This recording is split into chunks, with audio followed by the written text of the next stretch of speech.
Hey guys, welcome to Spiritual Musings of a Popcorn Brain. I've decided to do season 2 about me so that you can understand who I am and where I'm coming from. So each episode, I'll give you some insight into my history as to why I think and believe the way that I do. For the sake of making it easier to tell my story, I will use aliases from here on out for certain people. So this boyfriend that I was dating, we will call James, and we were engaged just before the last piece of the story that I told you, and things progressed and we did get married, although I was kind of wondering if that was going to happen for a bit. Ladies, you have to understand that while it's expected this day and age that you would give yourself to a guy before you're married, that if you do, he's got what he wants, and there's a good chance something's going to come up or he's not going to marry you. The only way you know that he truly cares about you is if he's willing to make that commitment and wait to be with you until you're married. And we did get married, and we had talked about having children, waiting for 5 years to finish college and have some time to get to know each other as young adults before starting a family. 5 years turned into 7, and we had a serious talk. He had changed his mind and hadn't told me he had changed his mind about wanting kids, and tried to convince me not to have kids because of all the things we could have.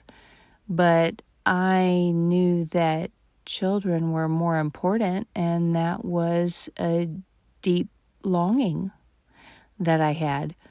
So he agreed to start trying to have children, and it took some time, but I did get pregnant. We started going to the doctor visits, and one visit, we found out that we're having twins, and I was so giddy. I couldn't stop giggling, and he looked like a deer in the headlights, and he had shell shock and was that way for about a week. And he came around, and we continued going to the visits. When you have twins, you start going a little more frequently once you're about halfway. And I had made it to the appointment where we're finally doing the tummy sonograms, which I was really excited because those are the ones you always see on the movies. And she was doing the tummy sonogram, and then she went kind of low, and she was looking, and then she said, "I can't find your cervix." She said, "Okay, I'm going to go and do the other kind," which is not super fun. But I was like, okay, we'll do that. And so she's looking, and she said, "I still can't find your cervix." She said, "I'm going to go talk to the doctor." So we're waiting, and I'm not exactly sure what's going on. And they put me in one of the examination rooms. And then the doctor comes in and checks me out. And she said, "You're dilated 4 centimeters, and there are little feet kicking me. We are going to wheel you across to labor and delivery and see if we can stop your labor." So I'm scared. At this point, on this day, I was counting 24 weeks pregnant. With twins, you tend to go maybe 36. It might, whereas a normal pregnancy would be 40.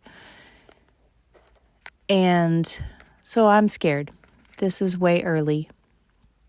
We haven't done anything to prepare yet because we thought we had plenty of time. So they wheel me across, and I was very scared. They started giving me medicines that are to slow everything down. My husband James was with me, and for which I was grateful because I couldn't really pay attention to all the things that they were throwing at me. And he has a good memory for those kind of things. And I was like, this is good. He can listen because I don't really know what's going on. And everything was pretty much a blur. And then they come to me and they say, you have an infection. We can try to take care of the infection, but what we would give you to take care of it, there's a good chance that it could kill your babies or do brain damage to them. There's also potential that you might not be able to have children ever again. And they said the other alternative is we can take them out early and we can try to care for them outside of your womb, and there is a chance that you could get pregnant again in the future. And the only thing I could think of is I don't want to totally ruin all of my chances to have children. I'm scared because I'm thinking I'm about to have a miscarriage and I'm going to lose both of my babies. And so I, verified with James that we needed to take them out, and he said he thought that was what we needed to do. And they wheeled me into the delivery room, and they're doing all this. I have no idea what they're doing. They've got me on so many bizarre drugs and things at this point. But they did an emergency C-section, and then I heard a baby cry. And I had hope that they might live. I didn't even know they could cry that early. And then I heard another cry, and they wheeled them off. And I was still scared, but I had a little bit of hope. I was grateful for all of my friends and family who were there with me, and knowing that God was with me, and I was sending up prayer after prayer after prayer. This was the start of a huge increase in faith and understanding of Him through my prayer life. And I will share more about this story next time. If you found this useful, or you know someone who would, then please share this with them or subscribe. Thank you for letting me share my popcorn brain.